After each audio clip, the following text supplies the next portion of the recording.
அன்பிற்குரியவர்களே, அஸ்ஸலாமு அலைக்கும் வரஹ்மத்துல்லாஹி வபரகாத்துஹு.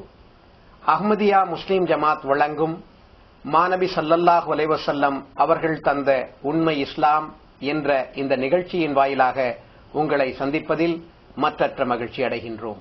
அன்பிற்குரிய நேயர்களே, கடந்த 3 வாரங்களாக அஹ்மதியா முஸ்லிம் ஜமாத்திற்கு எதிராக ஷரியத் பாதுகாப்பு பேரவை எடுத்து வைத்த குற்றச்சாட்டுகளுக்கு திருக்குர்ஆனில் இருந்தும் ஹதீஸ்களில் இருந்தும் ஆதாரங்களை காட்டி இவர்கள் எப்படிப்பட்ட பொய்யான குற்றச்சாட்டுகளை எடுத்து வைத்திருக்கிறார்கள், திருக்குர்ஆனுக்கு மாற்றமான ஹதீஸ்களுக்கு மாற்றமான குற்றச்சாட்டுகளை இவர்கள் எடுத்து வைத்திருக்கிறார்கள் என்பதை நாம் நிரூபித்து காட்டியிருந்தோம். அன்பிற்குரிய நேயர்களே, இவர்கள் இந்த ஷரியத் பாதுகாப்பு பேரவை நடத்திய கூட்டத்தில் சில தீர்மானங்களையும் நிறைவேற்றியிருக்கிறார்கள். அந்த தீர்மானங்களை பார்க்கின்ற பொழுது உள்ளபடியே வேடிக்கையாக இருக்கிறது. அஹ்மதியா முஸ்லிம் ஜமாத்தை சார்ந்தவர்கள் நடத்துகின்ற திருமணங்களில் நீங்கள் யாரும் சென்று கலந்து கொள்ளக்கூடாது, இவர்களை முழுமையாக ஒதுக்கி வைக்க வேண்டும், இவர்களிடம் எந்த உறவும் கொள்ளக்கூடாது, இவர்களுடைய வியாபாரங்களில் கூட நீங்கள் கலந்து கொள்ளக்கூடாது, இவர்களில் யாராவது இறந்தால் அவர்களை முஸ்லிம் கபிரிஸ்தானில் அடக்கம் செய்ய இடம் கொடுக்கக்கூடாது என்று வினோதமான சில தீர்மானங்களை இவர்கள் நிறைவேற்றி இருக்கிறார்கள். அதனுடைய உச்சகட்டமாக சமீபத்தில் சென்னையில் நடைபெறவிருந்த 2 திருமணங்களை, சென்னை புதுப்பேட்டையை சேர்ந்த அஹ்மதியா முஸ்லிம் ஜமாத்தை சேர்ந்த ஒரு சகோதரனுடைய 2 மகன்களுடைய திருமணங்கள் நடைபெற இருந்தது. இந்த திருமணங்களை தடுக்க வேண்டும் என்ற முயற்சியில் சில காசிஃபிகளும் சில காசிமிகளும் ஒன்றிணைந்து இந்த திருமண மண்டபத்தை பதிவு செய்திருந்த அந்த மண்டப உரிமையாளரை அணுகி, இவர்களுக்கு நீங்கள் இடம் கொடுக்க கூடாது, இந்த மண்டபத்தை புக் செய்திருப்பதை நீங்கள் கேன்சல் செய்ய வேண்டும் என்றெல்லாம் வற்புறுத்தியதின் காரணமாக அந்த மனிதரும் நமக்கு அந்த திருமண மண்டபத்தை தருவதற்கு மறுத்திருக்கிறார். ஆனால் அல்லாஹ் எப்படிப்பட்ட ஒரு மகத்துவம் மிக்கவன், அருளுக்குரியவன் என்பதை பாருங்கள். இவர்கள் அஹ்மதியா முஸ்லிம் ஜமாத்தினுடைய ஒரு திருமணத்தை தடை செய்துவிட்டால் இவர்களெல்லாம் பயந்து விடுவார்கள். அஹ்மதியா முஸ்லிம் ஜமாத்தினுடைய ஒரு பெண்ணினுடைய உடலை அடக்கம் செய்த பிறகு அதனை எடுத்து இன்னொரு இடத்தில் சென்று அடக்கம் செய்து விட்டதனால் இவர்கள் பயந்து விடுவார்கள் என்றெல்லாம் இவர்கள் நினைத்தார்கள். ஆனால் அல்லாஹ் எப்படிப்பட்ட அருளுக்குரியவன் என்பதை பாருங்கள். இந்த திருமணம் அஹ்மதியா முஸ்லிம் ஜமாத்தின் பள்ளிவாசலில் மிக சிறப்பான முறையில் நடந்தது. புதுப்பேட்டையை சேர்ந்த சகோதரர்கள் யாரும் சென்று இந்த திருமணத்தில் கலந்து கொள்ளக்கூடாது என்று இவர்கள் பகிரங்கமாக பேசினார்கள், பள்ளிவாசலிலும் தெரிவித்தார்கள், பலருக்கும் அறிவிப்பு செய்தார்கள். ஆனால் அல்லாஹ் அஹ்மதியா முஸ்லிம் ஜமாத்தினுடைய பள்ளிவாசலுக்கு வந்து இந்த திருமணத்தில் கலந்து கொள்ளக்கூடிய வாய்ப்பை நூற்றுக்கணக்கான மக்களுக்கு வழங்கினான். புதுப்பேட்டை அஹ்மதி அல்லாத முஸ்லிம் சகோதரர்கள் உட்பட அங்கு வந்து அந்த திருமணத்தில் கலந்து கொண்டார்கள். இவர்களுடைய அந்த தடைகள் எல்லாம் உடைந்ததை நாம் பார்க்க முடிந்தது. அந்த மண்டபத்தில் அந்த திருமணம் நடந்திருந்தால் கூட இவ்வளவு சிறப்பாக அமைந்திருந்திருக்காது என்று சொல்லுகின்ற அளவுக்கு மிக சிறப்பான முறையில் அந்த திருமணம் நடந்து முடிந்தது. இவர்கள் எடுத்து வைக்கின்ற ஒவ்வொரு முயற்சிகளும் தோல்வியுற்றுக் கொண்டிருக்கிறது. ஆனால் அல்லாஹ் அஹ்மதியா முஸ்லிம் ஜமாத்திற்கு வெற்றி கணைகளை, அருள்களை வழங்கிக் கொண்டிருக்கின்றான். இதை நிதர்சனமான முறையில் ஒவ்வொரு சகோதரரும் அந்த திருமணத்திற்கு வந்தவர்கள் பார்த்தார்கள். அது மட்டுமல்ல, இவர்கள் சொன்னார்கள், இவர்கள் முகமது நபி ஸல்லல்லாஹு அலைஹி வஸல்லம் அவர்களை ஏற்றுக்கொள்ளாதவர்கள், இவர்கள் காஃபிர்கள், இவர்கள் முஸ்லிம்கள் அல்லர் என்றெல்லாம் இவர்கள் சொன்னார்கள். ஆனால் நூற்றுக்கணக்கான மக்கள் அந்த திருமணத்தில் வந்து கலந்து கொண்டு அஹ்மதி அல்லாதவர்கள் அந்த திருமண நிக்கா குத்பாவை பார்த்துவிட்டு இவர்கள் ஹஜ்ரத் ரசூல் ஸல்லல்லாஹு அலைஹி வஸல்லம் அவர்களுடைய அழகிய முன்மாதிரி அல்லவா எடுத்து சொல்லி இருக்கிறார்கள், ரசூல் ஸல்லல்லாஹு அலைஹி வஸல்லம் அவர்கள் எவ்வாறு திருமணத்தை நடத்த கூறியிருக்கிறார்கள் அவ்வாறல்லவா இவர்கள் நடத்தி இருக்கிறார்கள், எவ்வளவு பெரிய பொய்யர்களாக இந்த காசிமிகள் இருந்திருக்கிறார்கள் என்பதை பட்டவர்த்தனமான முறையில் அந்த மக்கள் பார்த்துவிட்டு சென்றிருக்கிறார்கள். அன்பிற்குரிய நேயர்களே, இறை இயக்கங்களுக்கு சோதனை வருவது அல்லாஹ்வுடைய செயல்முறை. எல்லா நபிமார்களுக்கும் இன்னல்கள், இடுக்கண்கள், துன்பங்கள் கொடுக்கப்பட்டிருக்கிறது. அதுதான் அவர்கள் உண்மையாளர்கள் என்பதற்கு அடையாளம். அதே போன்று ஹஜரத் மிர்சா குலாம் அஹ்மத் காதியானி அலைஹிஸ்ஸலாம் அவர்களை நபிகள் நாயகம் எம்பெருமானார் ஸல்லல்லாஹு அலைஹி வஸல்லம் அவர்கள் முன்னறிவித்த இறுதி காலத்தில் தோன்றக்கூடிய அந்த இமாம் மஹ்தி, வாக்களிக்கப்பட்ட மசி என்று ஏற்றுக்கொண்ட அஹ்மதியா முஸ்லிம் ஜமாத்தினருக்கும் எண்ணற்ற சோதனைகளை, துன்பங்களை இந்த மக்கள் தந்து கொண்டிருக்கிறார்கள். இந்த காசிபிகள் தந்து கொண்டிருக்கிறார்கள். இது ஒரு உண்மையான ஜமாத், இறை இயக்கம் என்பதற்கு சான்றாக இருந்து கொண்டிருக்கிறது. அல்லாஹ்வுடைய செயல்முறையும் இதுதான். இறை இயக்கங்களுக்கு துன்பங்கள் வந்து கொண்டிருக்கும், துன்பங்களை பலர் கொடுத்துக் கொண்டிருப்பார்கள். ஆனால் அல்லாஹ்வுடைய உதவி அவர்களுக்கு கிடைத்துக் கொண்டே இருக்கும். இறைவன் வாக்குறுதி அளித்திருக்கிறான் திருக்குர்ஆனில், நானும் என்னுடைய தூதர்களும் வெற்றி பெற்றே தீருவோம் என்று. எனவே இறை இயக்கங்கள் வெற்றி பெற்றுக் கொண்டுதான் இருக்கிறது. எனவே அஹ்மதியா முஸ்லிம் ஜமாத் இவர்கள் எந்த எதிர்ப்புகள் செய்தாலும், எப்படிப்பட்ட தடைகளை செய்தாலும் வெற்றி நடை போட்டு சென்று கொண்டே இருக்கும். ஏனென்றால் இறைவனுடைய உதவி இந்த ஜமாத்தோடு இருக்கிறது என்பதை நாம் பார்த்துக் கொண்டிருக்கிறோம். இதுவே இந்த இயக்கம் ஒரு இறை இயக்கம் என்பதற்கு சான்றாக இருக்கிறது.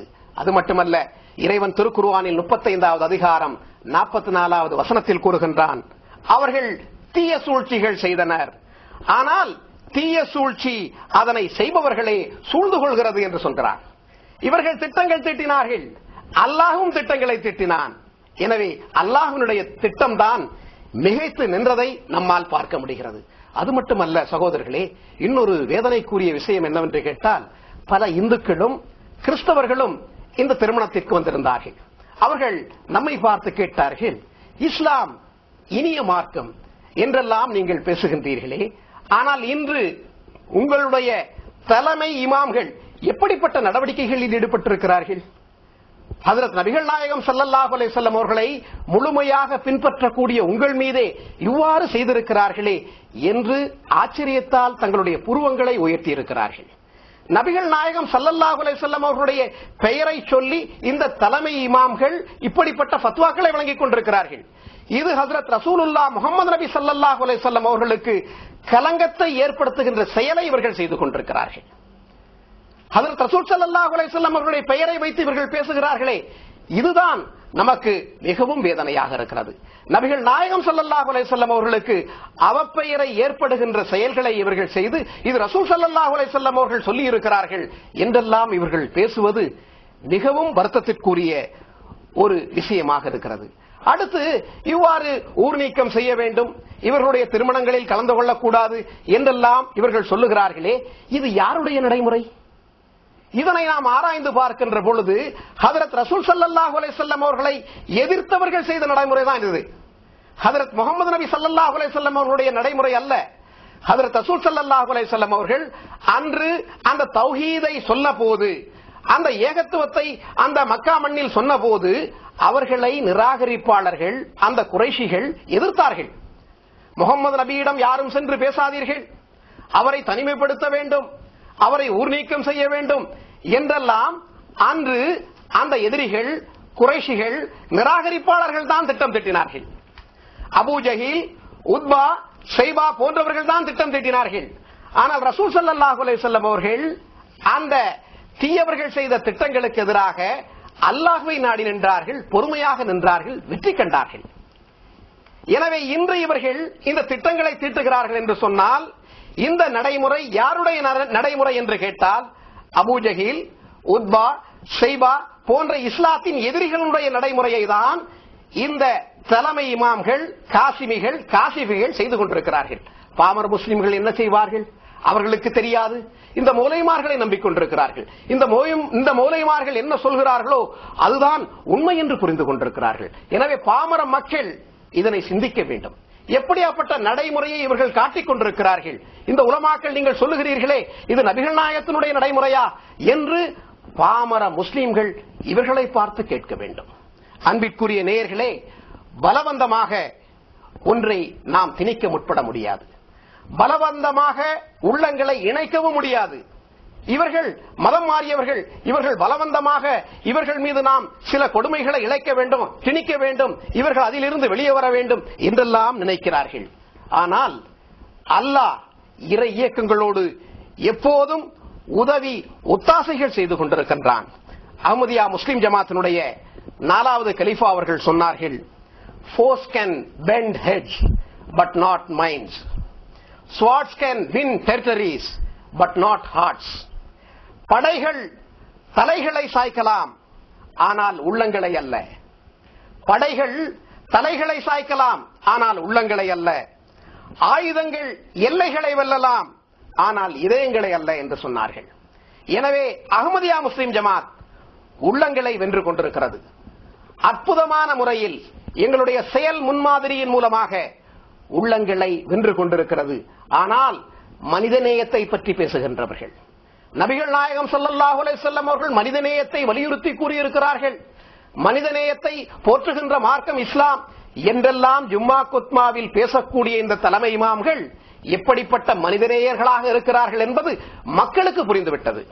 அன்பிற்குரிய நேயர்களே, இந்த தலைமை இமாம் தொலைக்காட்சியில் இவ்வாறே பேசியிருக்கிறார். முர்ததுகளை, மதம் மாறியவர்களை கொலை செய்ய வேண்டும் என்று இவர்கள் பேசியிருக்கிறார். எனவே இதையும் நாம் திருக்குர்ஆனின் அடிப்படையில் ஆய்வு செய்வோம். திருக்குர்ஆன் இது குறித்து என்ன சொல்லுகிறது என்பதையும் நாம் சொன்னால் பாமர முஸ்லிம்கள் இந்த மனிதர் எப்படிப்பட்ட பொய்யை சொல்லியிருக்கிறார் என்பதை மிக தெளிவான முறையில் புரிந்து கொள்ள முடியும். அன்பிற்குரிய சகோதரர்களே, முர்த்ததுக்குரிய தண்டனை கொலை என்று இந்த முல்லாக்கள் வாய்களியே பேசிக் கொண்டிருக்கிறார்கள். அதாவது மார்க்கத்தை விட்டு விலகியவருக்குரிய தண்டனை அவர் கொலை செய்யப்பட வேண்டும் என்றுதான் இவர்கள் கூறிக்கொண்டிருக்கிறார்கள். ஷரியத் பாதுகாப்பு பேரவை என்று இவர்கள் பெயரும் வைத்திருக்கிறார்கள். ஆனால் ஷரியத்தில் இதற்கு கொஞ்சமாவது இடம் இருக்கிறதா என்று நாம் பார்க்க வேண்டும். ஒருவர் ஒரு மார்க்கத்தை விட்டு செல்கிறார் என்றால் அவரை பிடித்து கொலை செய்ய வேண்டுமா? ரசூல் ஸல்லல்லாஹு அலைஹி வஸல்லம் அவர்கள் அப்படி யாராவது ஒருவரை கொலை செய்திருக்கிறார்களா என்றெல்லாம் ஷரியத்தின் ஒளியில் இவர்கள் ஆய்வு செய்வதில்லை. பெயர் மட்டும் ஷரியத் பாதுகாப்பு பேரவை என்று கூறுகிறார்கள். நம்ம ஊர்ல சொல்ற மாதிரி மூத்த பேர் முத்துமால என்று சொல்வார்கள். அந்த அளவுக்குத்தான் இவர்களுடைய பெயர் இருக்கிறது. சகோதரர்களே, வாருங்கள் இதையும் ஷரியத்தின் ஒளியில் நாம் ஆய்வு செய்வோம். ஒருவர் முர்த்ததாகி விடுகிறார் என்றால் அதற்கு இஸ்லாம் என்ன கூறுகிறது? உண்மையிலே அவரை கொலை செய்ய வேண்டும் என்று இஸ்லாத்தில் இருக்கிறதா? திருக்குர்ஆனில் ஏதாவது ஒரு வசனம் இருக்கிறதா? இவர்களால் ஒரு வசனத்தை காட்ட முடிந்ததா? திருக்குர்ஆனில் ஒரு வசனம் கூட அப்படி இல்லை. எந்த அளவுக்கு இவர்கள் ஷரியத்தை புரிந்து வைத்திருக்கிறார்கள்? பெரிய பெரிய ஆலிம்கள் என்றும் இவர்கள் பட்டம் சூட்டியிருக்கிறார்கள். எந்த அளவுக்கு இஸ்லாத்துக்கு புறம்பாக இவர்கள் இருக்கிறார்கள்?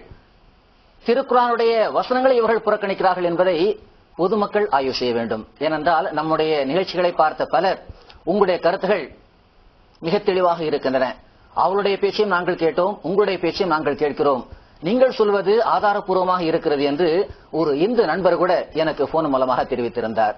எனவே சகோதரர்களே, இப்போது இதனையும் நாம் ஆய்வு செய்வோம். அல்லாஹ் திருக்குர்ஆனில் கூறுகின்றான், லா இக்ராஹ ஃபித்தீன், அதாவது மார்க்கத்தில் எந்த விதமான பலவந்தமும் இல்லை என்று இந்த திருக்குர்ஆன் வசனம் நமக்கு கூறுகின்றது. திருக்குர்ஆன் அதிகாரம் 2 வசனம் 257 இது வருகிறது. மார்க்கத்தில் ஏன் பலவந்தம் இல்லை, அதற்கான காரணத்தையும் திருக்குர்ஆன் எடுத்துக் கூறுகிறது.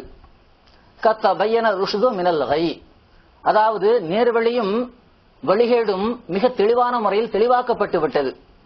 அல்லாஹ் நேர்வழி எது என்பதையும் தெளிவாக்கி விட்டான், வழிகேடு என்பதையும் தெளிவாக்கி விட்டான். இந்த இரண்டையும் தெளிவாக்கிவிட்ட பிறகு இறைவன் கருத்து சுதந்திரத்தை வழங்கியிருக்கிறான். கருத்து சுதந்திரம் என்று இந்து மக்கள் பேசுகிறார்கள். ஆனால் இந்த கருத்து சுதந்திரத்தை இன்றைக்கு 1400 ஆண்டுகளுக்கு முன்பே திருக்குர்ஆன் மக்களுக்கு முன்னால் அறிமுகப்படுத்தி இருக்கிறது. அல்லாஹ் கூறுகின்றான், மார்க்கத்தில் எந்த விதமான பலவந்தமும் இல்லை. காரணம் என்னவென்றால் அந்த மார்க்கத்திலேயே எது வழிகேடு எது நேர்வழி என்பதை நாம் தெளிவாக்கி இருக்கிறோம். தெளிவாக்கிவிட்ட பிறகு எவர் அதனை ஏற்றுக்கொள்கிறாரோ ஏற்றுக்கொள்ளலாம். இதைத்தான் திருக்குர்ஆனுடைய இன்னொரு வசனமும் மிக தெளிவான முறையில் எடுத்துக் கூறுகின்றது. அதிகாரம் 18 வசனம் 30 அல்லாஹ் இவ்வாறு கூறுகின்றான், மன் ஷாஃபல் யூமின் ஒமன் ஷாஃபல் யக்ஃபுர், அதாவது எவர் விரும்புகின்றாரோ அவர் ஏற்றுக்கொள்ளட்டும். அன்பிற்குரியவர்களே,